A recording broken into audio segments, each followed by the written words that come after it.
هنا بوسط مدينة عنابة تتواجد زنقة الخياطين المفتوحة منذ قرابة نصف قرن، والتي تشهد إقبالا منقطع النظير في عادة ألفها سكان عاصمة العناب لما يجدوه هنا من إتقان وترحاب. هذه تعتبر سيمبول في مدينة عنابة، وجهة للخياطة للناس يتوجهوا عنابة كاملة. ما كانش ما يعرفش رحبة الزرع، وما كانش ما يعرفش وكالة عزيزي محمد الهادي. عندها تقريبا 50 سنة. عندها حوالي 50 سنة.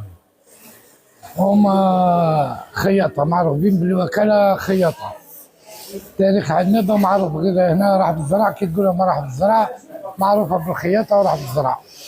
هذه يعيطوا لها زنقة الخياطين، عندها مدة طويلة ومعروفة بالخياطة، واحنا عندنا مدة واحنا نمارسوا في النشاط هذا. عنابة كاملة، ربي بعنابة وخارج عنابة يا أخي، والله حتى خارج عنابة يجيو والله نستقبلوا.